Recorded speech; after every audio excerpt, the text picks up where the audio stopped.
Welcome to R5 TV news.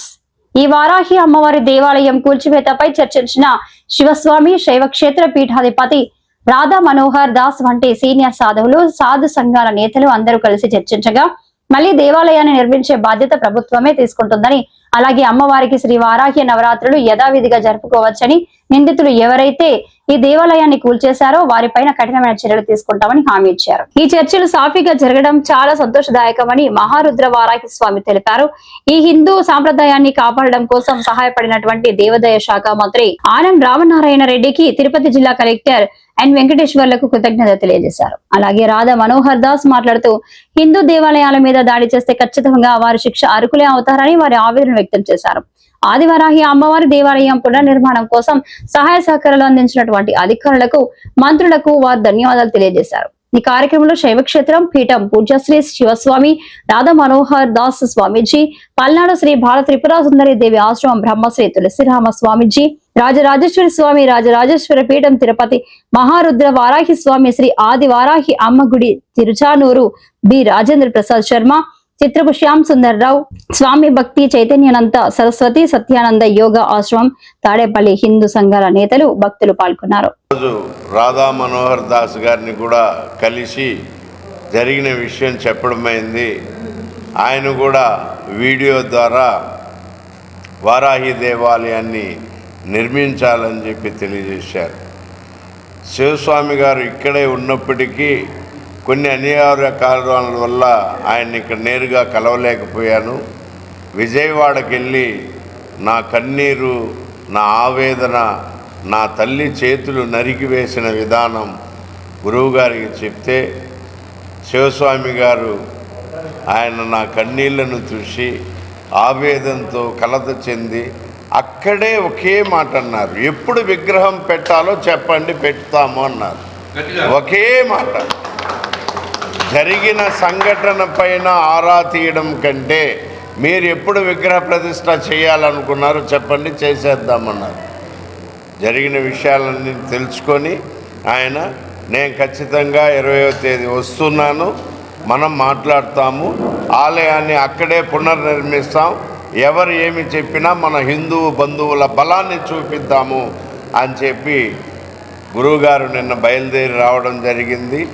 వచ్చే మార్గ మధ్యంలోనే నేను చెప్పేసి వచ్చేసినా కూడా గురువుగారు వారాహి వారాహి వారాహి ఇదే ఆలోచనతో ఏమేమి చేయాలి అనే మొత్తం కార్యాచరణ రూపుదిద్దుకొని వచ్చే దారిలోనే దేవాదాయ శాఖ మంత్రి అయినటువంటి ఆనం రామనారాయణ రెడ్డి గారితో మాట్లాడడం, ఆయన దగ్గర నుంచి కలెక్టర్ గారికి తెలియజేయడం, కలెక్టర్ గారు స్వామీజీలందరూ చేరకముందే ఆర్డీఓ గారికి తెలియజేయడం, ఈరోజు ఆర్డీఓ గారి సమక్షంలో జరిగిన సమావేశంలో చాలా క్లారిటీగా క్లియర్గా అధికారులు ఉన్నారు.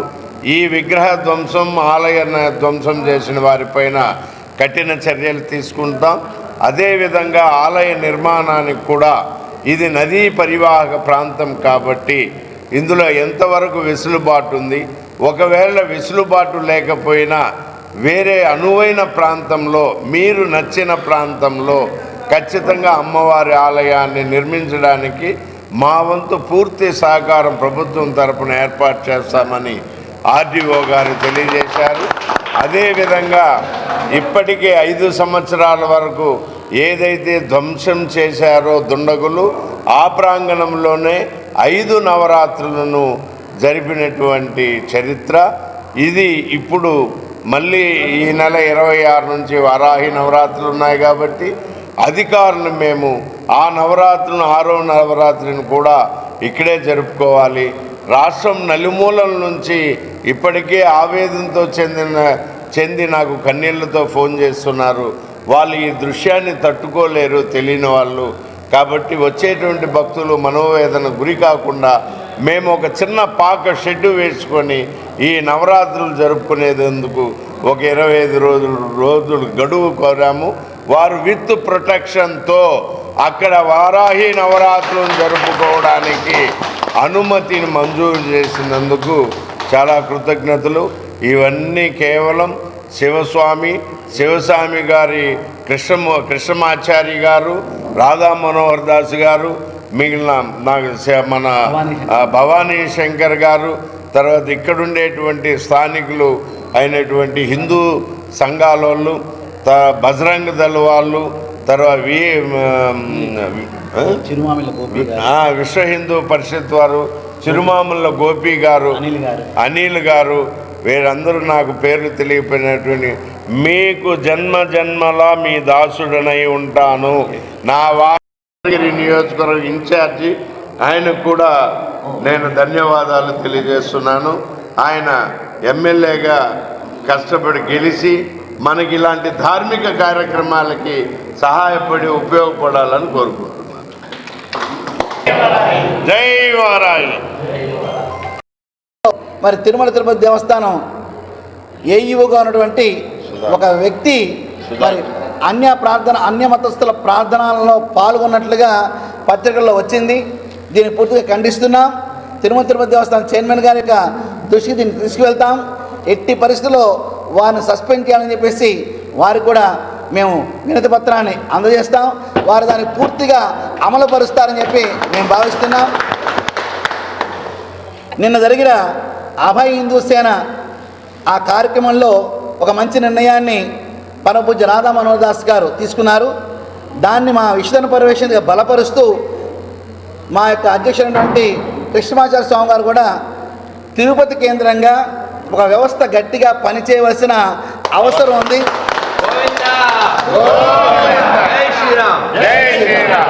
ప్రపంచ ఆధ్యాత్మిక క్షేత్రం వంటి మన హిందువుల క్షేత్రం వంటి తిరుమల తిరుపతి దేవస్థానంలో ఇక జరుగుతున్న అనేక విషయాల మీద కానివ్వండి, ఈ పరిసర ప్రాంతంలో జరుగుతున్న ఇటువంటి ఘోరాల విషయాల్లో కానివ్వండి, ఇక్కడ బలమైన వ్యవస్థ ఉండాలని చెప్పేసి వారిద్దరు నిర్ణయించారు. కాబట్టి మేమందరం కూడా వారికి సహకరిస్తూ ఈ ప్రాంతంలో ఒక బలమైన శక్తిగా ఒక వ్యవస్థను రూపకల్పన చేస్తామని, తద్వారా హిందువులకి ఒక భద్రతా భావాన్ని, ఒక భరోసాని, ఒక ధైర్యాన్ని మా విశ్వ పరిరక్షణ వేదిక ద్వారా, మా విశ్వ హిందూ పరిషత్ ద్వారా, మా బజరంగ దళ ద్వారా మరియు అభయ హిందూ సేన ద్వారా కూడా మీ మీడియా మిత్రుల ద్వారా సమాజానికి తెలియపరుస్తున్నాం.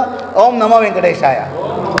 గోవిందా భారత్ మాతా కీ జై, వరాహి మాతా కీ జై.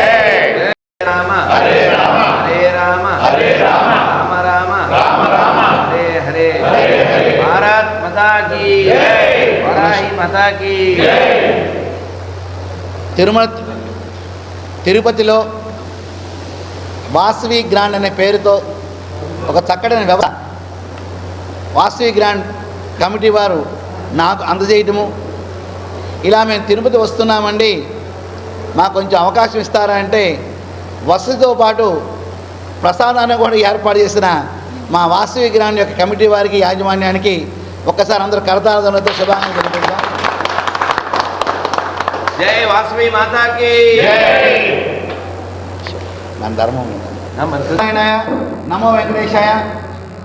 ఇప్పుడే విశ్వ పరిరక్షణ వేదిక ఉపాధ్యక్షుడు అటువంటి రాంప్రసాద్ స్వామి వారు, రాజేంద్ర ప్రసాద్ స్వామి వారు గాలిగోపుర మఠం దాని కేంద్రంగా విశ్వ పరిరక్షణ వేదికకి 2 ఎకరాల భూమిని ఇస్తానని శాశ్వత భవనం నిర్మాణం చేసుకోమని వారు తెలియపరిచారు. వారి సభాముఖంగా ధన్యవాదాలు తెలియపరుస్తున్నాం. అలాగే గాలిగోపుర మఠం యొక్క సమాధుల మీద నుంచి క్యూ లైన్లు ఏర్పాటు చేశారండి. ఆ విషయంలో మరి తిరుమల తిరుపతి దేవస్థానం చైర్మన్ గారు నాకు బాగా పరిచయం ఉంది. వారు ఈ మధ్యనే మేము దాచేపల్లిలో నాయకురాల నాగమ్మ గారి యొక్క 1000 సంవత్సరాల క్రితం ప్రతిష్ఠ చేసిన శివాలయాన్ని పునరుద్ధరణ చేస్తున్నాం. దాచేపల్లి సుమారుగా 200 కోట్లతో నిర్మాణాన్ని సిద్ధం చేస్తున్నాం. దానికి పీఠాధిపతిగా నన్నే నేను నియామకం చేస్తున్నారు వాళ్ళు. ఆ కార్యక్రమానికి చైర్మన్ గారు కూడా హాజరయ్యారు. స్వామీజీ ఏమైనా విషయాలు కానీ తిరుమల విషయాలు మీ దృష్టికి వస్తే చెప్పండి, నేను పరిష్కారం తీసుకొని నేను తీసుకువెళ్తానని చెప్పి నాకు వాగ్దానం చేయడం కూడా జరిగింది. ప్రప్రదంగా మా విశ్వ హిందూ పరిషత్ తరపున చిరుమామల గోపి గారు మరియు గుంటూరులో ఒక యువకిషోర హిందూ చైతన్యం అనిల్ గారు, అలాగే గాలిగోపుర మఠం రాజేంద్ర ప్రసాద్ స్వామివారు వీరి యొక్క సమస్యని ఈ రోజున ఏయువుగా ఉండి ప్రార్థనా మందిరంలోకి వెళ్ళి ప్రార్థనలు చేస్తూ పత్రిక రూపంగా వచ్చిన వ్యక్తిని సస్పెండ్ చేసే విధంగా, సమాధుల మించి క్యూ లైన్లు వెళ్ళాయి కాబట్టి వారిని తప్పించే విధంగా తొందరలోనే రోజుల్లోనే వారిని తీసుకుని నేను చైర్మన్ గారిని కలుస్తాం. అక్కడి నుంచి దిశానిర్దేశాన్ని సరిగ్గా ఇచ్చేట్లుగా చేయడానికి కృషి చేస్తామని చెప్పేసి తెలియపరుస్తాను. నమో వెంకటేశాయ.